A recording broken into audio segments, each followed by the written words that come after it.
이 시간에는 하나님만을 신뢰할 때의 행복들, 하나님만을 신뢰할 때의 행복들이라는 제목으로 하나님의 말씀을 전하도록 하겠습니다. 오늘이 사월 첫 달, 첫 일주일, 첫 일의 특별 새벽 기도의 마지막 날인데요. 시편 16편을 읽으면서 하나님께서 특별하게 특별 새벽 기도회를 마무리하는 가운데 이 말씀을 주셔서 너무 감사하고 기뻤어요. 왜냐하면 시편 16편 이 말씀을 이번에 다시 또 묵상하면서 다윗의 믿음의 고백을 통해서, 믿음의 찬양을 통해서 우리의 신앙, 우리의 믿음의 기본이 무엇인지, 핵심이 무엇인지 깨닫기 때문이에요. 그래서 시편 16편을 통해서 나 자신을 돌아보고 나와 하나님과의 관계 속에서 내가 어떠한 믿음의 결단이 있어야 되는지 첫 일의 특별 새벽 기도의 마지막 날에 우리에게 주시는 하나님의 말씀이라 참으로 감사했는데요. 다윗이 1절에서 이렇게 고백을 해요. 하나님이여 나를 지켜주소서 내가 주께 피하나이다. 1절의 고백만 보면 다윗이 마치 위기에 처해 있는 상황으로 보여요. 그러니까 하나님 앞에 기도하기를 하나님 저를 좀 지켜주십시오. 내가 지금 주님께 피합니다. 이렇게 고백하고 있잖아요. 그런데 시편에 아까 우리가 읽기 전에 표제어를 먼저 읽었는데요. 표제에 보면 다윗의 믹딤이에요. 다윗의 믹딤인데 믹딤의 뜻은 뭐냐면 황금시라는 거예요. 황금, 가장 가치 있고 가장 고귀한, 마치 기본 중에 기본이요 핵심 중에 핵심이라는 가장 가치 있는 고백이라는 거예요.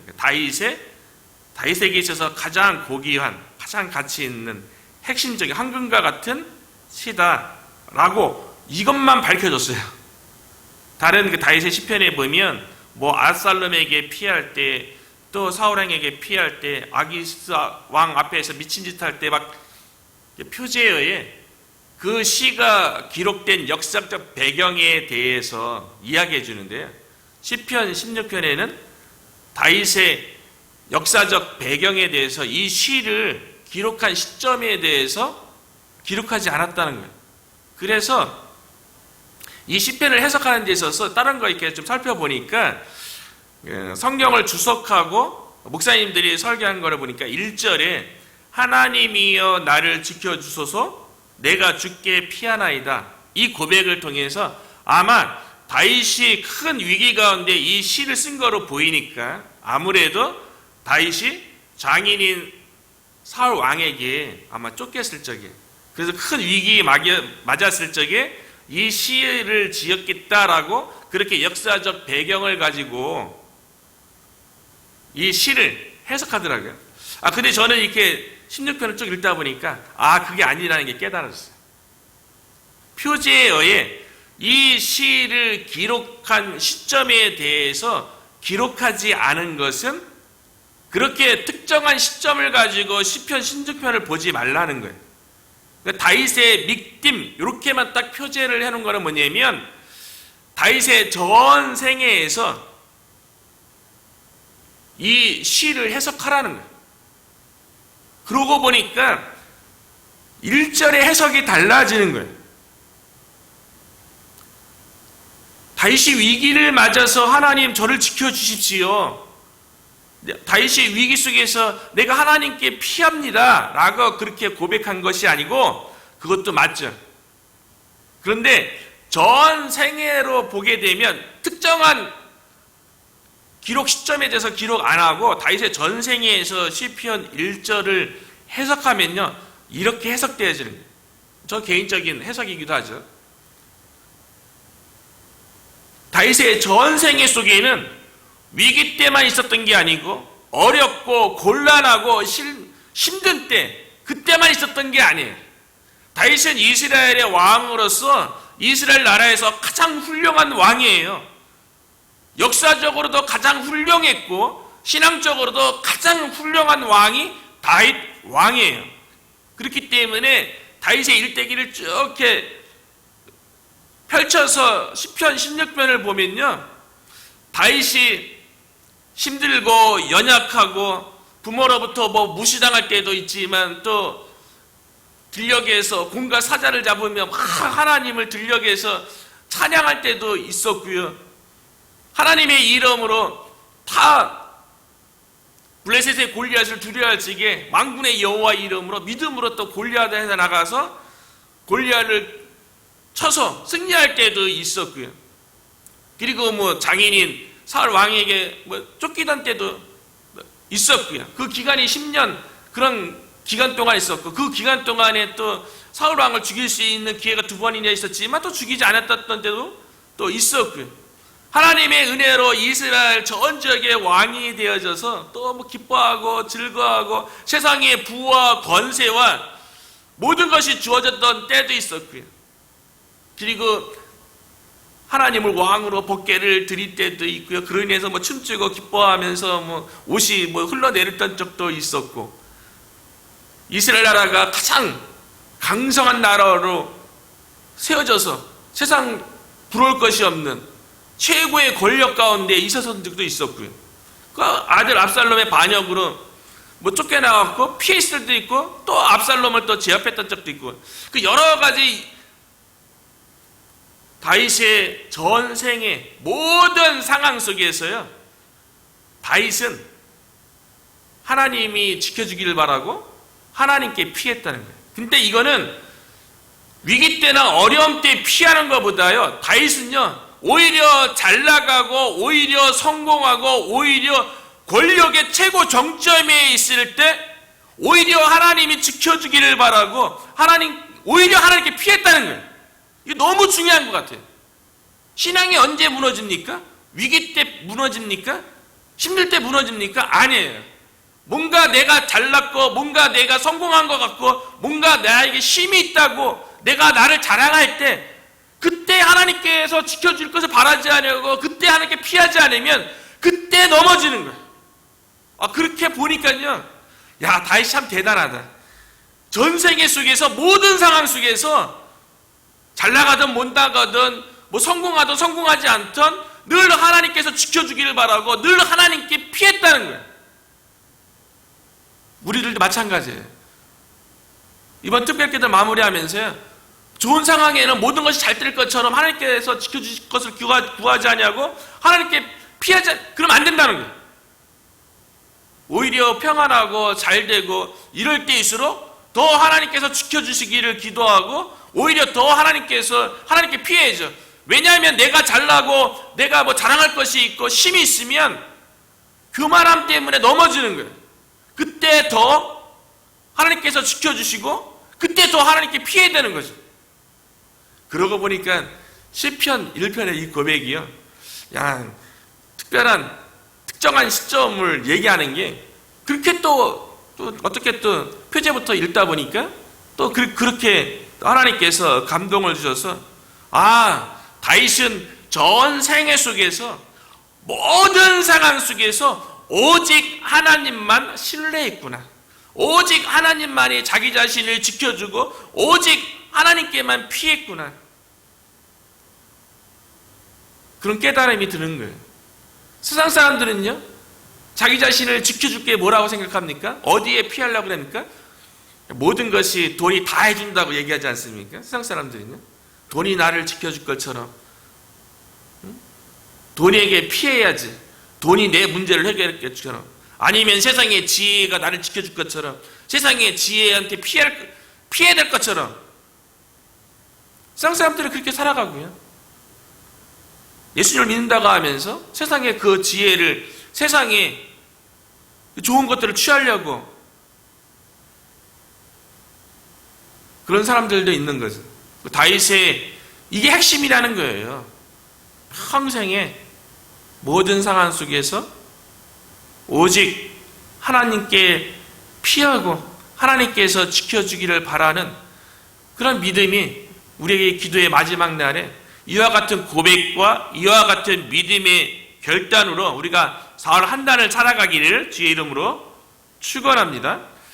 다윗이 오직 하나님만을 신뢰하면서 믿음의 고백을 드리는데요. 그렇기 때문에 하나님만 신뢰하기 때문에 2절에 이런 고백을 하는 거예요. 내가 여호와께 아뢰되 주는 나의 주님이시오니 주 밖에는 나의 복이 없다 하였나이다. 모든 상황 속에서 오직 하나님만 신뢰하니까요. 다윗이 고백하는 거예요. 주는 나의 주님이시오니. 이건 이해가 되죠? 1절의 고백이 평생의 모든 상황 속에서 드려진 고백인데 2절에 보니까 주는 나의 주님이시오니. 하나님이 다윗의 주인이라는 거예요. 다윗은 자기 스스로를 주인이신 하나님 앞에 종의 자세를 가졌다는 거예요. 그러니까 주인이신 하나님께서 말씀만 하시면 기꺼이 어떠한 상황 속에서도 순종할 자세가 되어 있는 거예요. 그러니까 주는 나의 주님이시오니, 이 고백은 대단한 고백이에요. 신약에 와서도 마찬가지인데요. 우리들도 신앙 고백 가운데 대단한 신앙 고백은요, 예수님이 나의 주님이십니다. 이 고백이면 사실은 대단한 고백이고 이거면 다 끝난 거예요. 사실은 그 신앙 고백대로 사는 사람이 몇 명이나 있습니까?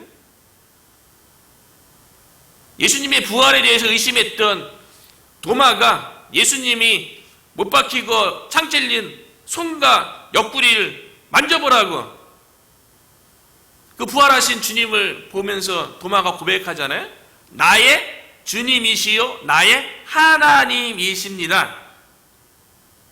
이 고백이 예수 그리스도의 십자가의 은혜와 부활이라는 복음의 핵심을 증거한다면 예수님 영접할 때에도 결국은 나의 주님, 나의 하나님입니다. 이 고백으로 사실을 예수님을 받아들이는 거잖아요. 그런데 나의 주님이십니다. 이 고백이 뭡니까? 내 삶의 모든 영역에서 하나님이 주인 행세하는 거예요. 근데 그게 쉽습니까? 모든 영역에서 내가 주인 역할하고 싶잖아요.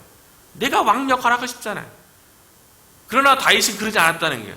평생에서 하나님이 다윗의 주님으로, 다윗의 왕으로, 그러니까 어려서부터 늘 찬양하면서 주님이신 하나님을 찬양하고 늘 자신이 왕 되었어도 하나님이 왕인 것을 자기 자신만 그렇게 고백하는 것이 아니라 이스라엘 백성 모두가 그렇게 고백하기를 바라면서 다윗성에 들어가자마자 처음으로 한 게 법궤를 드리는 거고요. 옮기는 거고요. 그렇게 이스라엘 전체 왕이 돼서도 다윗의 마음속에 간절히 바라는 게 뭐였습니까? 평생에 바랐던 게 뭐예요? 하나님을 위한 성전을 짓고자 하는, 그 행위 속에 다윗의 마음이 주님이 있는 거죠. 주님. 그래서 기도할 때에도 뭐 대단하게 우리의 모든 것 잘 알지 못해도 상황에 대해서 유창하게 기도의 내용이 없다 할지라도 주님이라는 이 고백 속에 이미 기도되면 다 끝나는 거예요. 또는 하나님 아버지라는 이 고백 속에, 그래서 뭐 많은 분들이 한국 사람뿐만 아니라 뭐 많은 기도하는 사람들이 결국 주님, 주인이신 그분에 대한 고백인데 그분이 나를 다스려 달라고 그 고백하는데 그 주님이 들어주지 못할 응답이 어디 있어요? 그리고 아버지라고 고백하는데 아버지가 자녀의 바라는 거, 원하는 거 더 잘 알아주시죠. 그 고백만으로도 대단한 고백을 드리는 거죠. 다윗은 모든 상황 속에 평생에 주는 나의 주님이시오니, 되게 중요한 고백이 나의 주님이시오니, 우리의 주님이 아니라 누구의 주님이 아니라 나의 주님이시오니 주밖에는 나의 복이 없다 하였나이다. 주밖에는 오직 주님만이 나의 복입니다. 이런 고백이죠. 그런데 여기서 이 복이라는 이 단어가요, 히브리어로 우리가 몇몇 아는 히브리어, 유명한 히브리어 중에 하나예요. 나의 복이 없나이다. 이 복이요, 토브예요. 토브. 창세기 1장에 나오는 하나님께서 천지 만물을 창조하시면서 보시기에 좋았더라. 하나님께서 보시기에 좋았더라. 이게 토부라 그랬잖아요. 이 토부가 하나님의 선하심과 그러니까 인자심에 감사할지어다 할지에 그 선하심도 토부고. 토부인데 한글 성경에는 복으로 번역했어요. 일반적인 복에 있어서는 우리가 잘 알고 있는 복은 창세기 12장에 하나님께서 아브라함을 부르셔서 너는 복이 될지라. 그 복은요, 한글 성경에는 똑같은 단어지만 그 복은 바라크로 하나님께서 주시는 거예요. 모든 복은 다 하나님께서 주시죠. 하나님께서 주시는 건데 창세기 12장에 아브라함에게 너는 복이 될지라. 강성한 나라가 되고 내 이름이 창대케 하려니 너는 복이 될지라. 그 복은 히브리어로 바라크로 이거는 물질적이고 현세적이고 가시적인 거예요. 강성한 나라가 되고 이름이 창대케 되어지는 거예요. 이게 바라크고요. 그 복은요. 그리고 또 다른 복은 우리가 시편 1편에서 나왔던 것처럼 복 있는 사람을 할 적에 그 복은 아쉬레로, 그 아쉬레의 복은 그것도 하나님께서 주시는 건데 하나님과의 만남 가운데 영혼의 기쁨, 만족, 행복이 아쉬레의 복이에요. 그래서 시편 1편에는 그 복을 받기 위해서 오직 여호와의 율법을 즐거워하여 주야로 묵상하는 거예요. 그 가운데 이제 복을 누리는 거죠. 영적인 기쁨과 즐거움과 만족, 행복. 그래서 어떤 쉬운 성경도 마찬가지고 다른 영어 성경에도 보면 복 있는 사람일 때 그 복이 블레싱으로만 번역된 게 아니라 해피니스로도 번역되었는데요. 다윗이 시편 16편에서 고백하는 주밖에는 복이 없나이다. 이 복은 토브로요. 다른 쉬운 성경 또는 새 번역에서는 주밖에는 행복이 없나이다. 행복으로 번역했어요. 토브를요. 번역되어지는 거예요. 그리고 영어 성경에는 토브기 때문에 문자에 가깝게 번역을 했어요. 보니까 NIV 성경은 good thing으로 선한 것, good thing으로 번역을 했고요. 선한 것으로 번역했고 킹 제임스 버전은 my goodness, 나의 선함이라고. 하나님만이 나의 선함입니다. 하나님만이 NIV 성경은 나의 선한 것입니다. 그렇게 번역했고요. 그러니까 토브는 다양하게 번역될 수 있는 거예요. 그런데 개역 개정에는 복으로 번역했고요. 쉬운 성경과 새 번역에는 행복 다 번역이 가능해요. 그러니까 오직 주님만이 다윗이 평생에 하나님만 신뢰하니까요. 오직 주님만이 나의 복입니다. 나의 행복입니다. 나의 선한 것입니다. 나의 선함입니다라고 고백을 드렸다는 거죠. 하나님 안에서만 참된 만족과 행복과 복됨을 누리고요. 그 선함을 경험하게 되는 거예요. 그래서 다윗이요. 오직 주님만이 나의 주님이시고 오직 주님만이 나의 만족이고 행복입니다. 라고 고백했기 때문에요. 3절에서는요. 그가 그런 눈으로 세상을 보니까요. 세상에 있는 성도는 존귀한 자라. 그들이 나의 즐거움이라고 고백해요. 다윗이 하나님만 나의 주님이고 하나님만이 나의 복이고 행복이니까요. 땅에 있는 성도들은 존귀한 자라. 그렇게 보이는 거예요. 땅에 있는 성도들. 땅에 있는데 거룩한 물이에요. 땅에 있는데 땅의 영향을 받지 않는 자들을 보니까 그들이 너무 존귀한 거예요. 그들이 나의 즐거움입니다. 이게 뭡니까? 그들이 나의 자랑인 거예요. 그들을 보니까요. 자기 자신처럼 하나님을 밑에 그냥 믿는 걸 끝나는 것이 아니라 구별된 삶을 땅에서 사는 걸 보는 거예요. 땅에 살면 땅의 영향을 받게 돼 있잖아요. 이스라엘 백성이 하나님의 선택된 백성으로 구별된 백성으로 그렇게 구별되게 살아야 되는데 가나안 땅에 살다 보니까 땅에 사는 또 바알이라든가 아세라든가 세상의 물질, 부요 이런 거 하나님과 더불어 얼마나 많이 섬겼습니까? 그런데 다윗이 오직 하나님만 신뢰하고 그러다 보니까요, 땅에 있는 성도들이 존귀하게 보이는 거예요. 그들로 인해서 즐겁고 그들을 자랑하면서요, 그러면서 다윗이 오직 하나님만 신뢰하다 보니까 4절에 이렇게 고백하는 거예요. 세상에 눈길조차 내가 주지 않겠습니다. 내가 세상에 어떤 우성도 내가 이름조차도 부르지 않겠습니다. 하나님 안에서 누리는 게 있으니까 세상에 그 무엇도 찾지 않는 거예요. 많은 교회 다니는 그리스도인들이 왜 세상의 즐거움과 세상의 성공, 세상의 부귀 이런 걸 왜 쫓으려고 합니까? 교회에 나오면서 하나님과의 만남 가운데 하나님께서 주시는 그 축복을 못 누리니까, 그 은혜를 못 누리니까, 그 마음이 채워지지 않으니까 세상에 그 무엇으로 마음을 채우려고 하는 거죠. 하나님께서 주시는 복은 단순히 우리의 마음, 우리의 영적인 그런 것만 복 주는 게 아니라 현세적이고 물질적인 것도 바랄 복도 주잖아요. 근데 하나님과의 관계 속에서 하나님 다 주시는 거 아닙니까?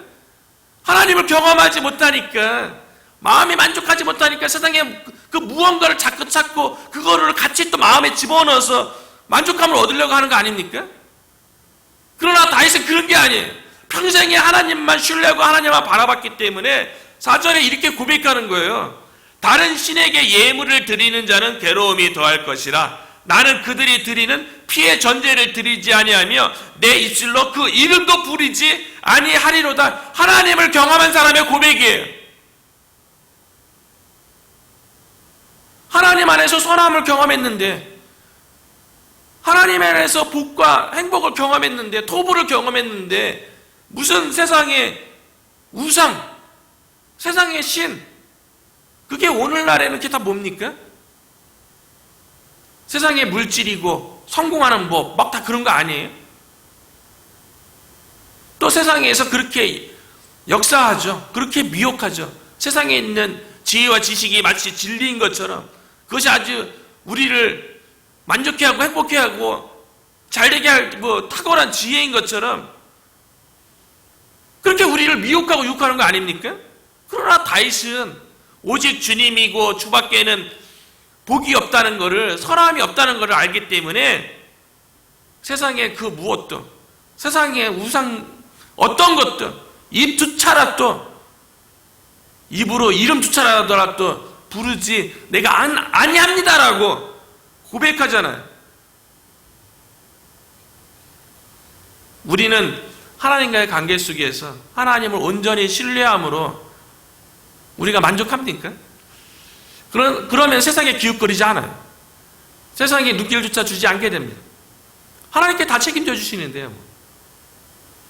그래서 다윗이 현세에 주어진 것에 대해서 하나님께서 주어진 것으로 인해서 그 복을, 그 행복을 5절과 6절에 이렇게 고백하는 거예요. 여호와는 나의 산업과 나의 잔의 소득이시니 나의 분깃을 지키시나이다. 다윗이 지금 누리고 있는 모든 것들에 대해서 하나님께서 다 지켜주신다고 얘기하는 거예요. 오늘날로 치면 우리의 직업이 될 수 있고 우리의 일터가 될 수 있고 우리가 가정에서 하는 일, 또 우리가 교회에서 사명을 감당하는 모든 일이 되겠죠. 현세에서 하나님께서 다 지켜주시는 거예요. 어떻게 지켜주시는가? 6절에 보니까요, 내게 줄로 재어준 구역은 아름다운 곳에 있으며 나의 기업이 실로 아름답도다. 하나님께서 현재 복을 주시는데요, 우리에게 현재 삶 가운데 허락한 복을 주시는데요, 그거를 하나님께서 가지고 있는 하나님의 자로 재어서 줬대요. 이 얘기는 뭐니까? 우리에게 필요한 것을 가장 정확하게 재어서 우리에게 필요한 만큼 과하지도 않고 부족하지도 않고 하나님께서 보시기에 우리에게 가장 적당 자로 재었대요. 한 치의 오차도 없이 우리의 현실 속에서 하나님께서 복을 주셨다는 거예요. 그러니까 다윗의 마음속에 현실의 삶 속에서 하나님이 주시는 만족이 있는 거죠. 하나님이 주시는 그로 인해서 행복이 있는 거죠. 그래서 다윗이 시편 23편 1절에도 보면 여호와는 나의 목자시니 내게 부족함이 없으리로다. 이 얘기가 뭡니까? 내게 만족함이 있습니다. 왜냐하면 하나님께서 자로 재어서 주셨는데, 현재 모든 것들을요. 현재 내가 누리고 있는 산업, 자네, 소득, 나의 분깃, 하나님께 다 지어서 줬다는 거예요. 사도 바울도 자신의 현실에서 자족하기를 배웠다고 고백하잖아요. 빌립보서 4장 11절 12절에 보니까요, 내가 궁핍함으로 말하는 것이 아니니라. 어떠한 형편에든지 나는 자족하기를 배웠노니. 하나님께니 어려운이 알아서 자로 정확하게 지어서 사도 바울에게 줬겠어요.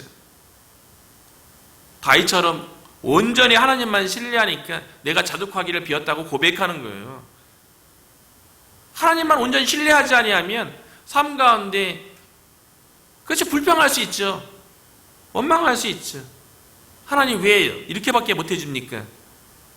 그리고 뭐 과도하게 뭔가 주어진 것 같으면 그건 또 내가 잘나서 내가 이룬 것처럼 또 착각하게 되기도 하고요. 그래서 사도 바울이 12절에는 나는 비천에 처할 줄도 알고 풍부에 처할 줄도 알아 모든 일 곧 배부름과 배고픔과 풍부와 궁핍에도 처할 줄 아는 일체의 비결을 배웠노라. 왜냐하면 하나님께서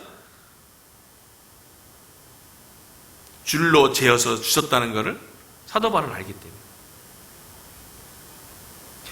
다윗은 현재에 주어지는 하나님께서 일치의 오차도 없이 우리에게 적합한 것을 주신다고 그렇게 고백할 뿐만 아니라 다윗은 장래에 하나님께서 주어질 복, 행복에 대해서도 또 찬양하는 것을 8절부터 11절에 나오는데요. 이거는 신약에서 되게 중요한 구절이에요. 다윗이 뭐라고 고백하냐면요, 다윗이 장차 죽음 이후에 되어질 일에 대해서 고백하는 건데요, 다윗은 자신이 죽음 이후에 다시 부활할 것에 대한 소망을 가지고 그 행복을 노래해요. 그것이 8절부터 11절인데요. 내가 여호와를 항상 내 앞에 모심이요. 항상 이런 말은 인간에게 속하는 게 아니에요. 하나님께 속하는 거죠. 그가 나의 오른편에 계심으로 내가 흔들리지 아니하리로다. 이러므로 나의 마음이 기쁘고 나의 영도 즐거워하며 내 육체도 안전히 살리니 이는 주께서 내 영혼을 수월에 버리지 아니하시며. 수월은 음부예요. 죽음이에요. 내 영혼은 영원한데요? 영혼을 수월에 보내지 않는다는 게 뭡니까? 수월을 음부에 지옥에 보내지 않는다는 거예요. 영원한 죽음 가운데 내 영혼이 가지 않게 한다는, 그 얘기는 뭡니까? 내 영혼이 생명 가운데 있다는 거죠. 부활, 죽음 이후에 부활이 있다는 것을 고백하는 거예요. 주의 거룩한 자를 멸망시키지 않으실 것임이니이다. 주께서 생명의 길을 내게 보이시리니 주의 앞에는 충만한 기쁨이 있고 주의 오른쪽에는 영원한 즐거움이 있나이다. 다윗에게는 영원한 즐거움이 있었다는 거예요. 영원한 즐거움이 인간에게 어디 있습니까? 인간에게 있는 즐거움은 잠시 잠깐의 즐거움이죠. 유한한 즐거움이죠. 그런데 다윗은 봤어요. 영원한 즐거움을요. 영원한 기쁨을요. 수월에 들어가지 않는 자기의 영혼을 봤어요. 그리고 장래에 하나님께 주실 복, 행복에 대해서 찬양했는데요. 좀 전에 제가 읽어드린 8절부터 11절의 이 구절이요, 사도 바울이 오순절 성령 강림 사건인데 그 일에 대해서 예수님이 구속사역이 완성된 거잖아요. 십자가에서 죽으시고 3일 만에 부활하셔서 하나님 오른편에 승천하신 이후에 그 모든 하나님의 구속사역, 구원사역이 완성된 다음에 성령님, 그것을 이 땅에 적용하기 위해서 성령님이 오시는 게 오순절 강림 사건이에요. 그래서 사도 베드로가 오순절 성령 강림 사건이 어떤 의미인지 구약의 말씀을 가지고 설교하는데요, 우리가 잘 알고 있는 요엘서 가지고 성령을 남종과 여종과 주인과 종에게 부어줄 것에 대해서 인용한 다음에 그 다음에 인용한 구약의 성경 구절이 좀 전에 제가 읽은 시편 16편 8절부터 11절을 똑같이 읽고 인용한 다음에 사도 바울이 그 구절을 이렇게 해석해요. 그래서 그것이 사도행전 2장 29절부터 30절에 기록되어 있는데요. 형제들아, 내가 조상 다윗에 대하여 담대히 말할 수 있노니 다윗이 죽어 장사되어 그 묘가 오늘까지 우리 중에 있도다. 이건 육신적으로 보이는 사실이죠. 근데 30절에요. 사도 베드로가 이렇게 해석합니다. 그는 선지자라. 하나님이 이미 맹세하사 그 자손 중에서 한 사람을 그 위에 앉게 하리라 하심을 알고, 다윗의 후손 가운데 한 명을 하나님께서 세우리라는 것을 다윗은 선지자로 미리 알고 예언한 거예요. 그리고 31절에 다윗이 예언했다는 거예요. 선지자로서요. 미리 본 고로 다윗이 미리 봤대요. 그리스도의 부활을 말하며 다윗이 그리스도의 부활을 봤대요. 그 부활 가운데 자기 자신에게도 부활의 소망이 있다는 것을 본 거예요. 다윗이요. 그가 음부의 버림이 되지 않고 그의 육신이 썩음을 당하지 아니하시리라 하더니, 예수님도 십자가 밖에 죽으시고 무덤에 들어갔지만 거기서 썩어지지 아니하시고 3일 만에 다시 살아난 거 아니에요? 그 사건을 다윗이 1000년 전에 선지자로서 보고 예언하고 그 예언 가운데 자기 자신의 영혼도 부활할 것에 대해서 보았다는 거예요. 대단하죠. 시편 신적편 오늘 우리가 마지막으로 나누고 묵상하면서 참 저는 기뻤어요. 이 말씀이요. 다윗이 평생의 모든 상황 속에서 하나님만을 신뢰하고 하나님 외에 세상의 어떤 우상에도 눈길도 주지 않고 그 이름도 부르지 아니하고, 그러니까 하나님께서 그 신뢰 가운데 현세에서도 하나님께서 줄로 재어서 복과 행복을 주시고, 미래에 대해서 장래에 대해서는 야곱에게 다윗에게 생명의 길을 보이시고, 부활에 대해서 소망을 갖고 장차 자기의 후손 가운데 예수 그리스도가 오셔서 부활할 것을 미리 봤다고 얘기하잖아요. 대단하지 않습니까? 사도 베드로의 설교 속에 2장 31절, 다윗이 미리 본 고로 그리스도의 부활을 말하며, 시편 16편을 우리가 4월에 첫일의 특별 새벽기도를 마무리하면서요, 신앙의 기본 중에 기본, 핵심 중에 핵심, 다윗의 믿음, 다윗의 황금시, 가장 고귀한 고백은요, 오직 하나님만 평생에 모든 상황 속에서 신뢰해서 주는 나의 주님이십니다. 주밖에는 복이 없습니다. 행복이 없습니다. 이 고백 속에 현재 하나님께서 줄로 재어지는 복, 행복, 장래에도 하나님께서 줄로 재어주는 생명의 길, 그 안에 기쁨이 있고 영원한 즐거움이 있는, 하나님 안에만 영원한 즐거움이 있죠. 세상에 어디 영원한 즐거움이 있습니까? 죽음 이후에도 영원한 즐거움, 그 부활 아닙니까? 다윗이 그 소망을 봤던 것처럼 우리도 마지막 이 특별기도에 마무리하면서 우리의 믿음이 결단이 다윗의 이 신앙 고백이 되었으면 좋겠어요. 하나님, 저는 오직 하나님만 신뢰합니다. 하나님께서 모든 상황 속에서 나를 지키시고 내 상황이 어떠하든 간에 잘 되든 안 되든 늘 하나님께 피하겠습니다. 하나님 보호 받고 싶습니다. 주님만이 나의 주님이시고 주님으로 인하여서 현세의 복, 현세의 행복, 장래의 복, 장래의 행복을 타이처럼 누리고 부활의 소망을 꿈꾸고 주님으로 인한 기쁨, 주님으로 인한 영원한 즐거움을 누리게 하옵소서라고 기도하는 저와 여러분이 되시기를 주님의 이름으로 축복합니다.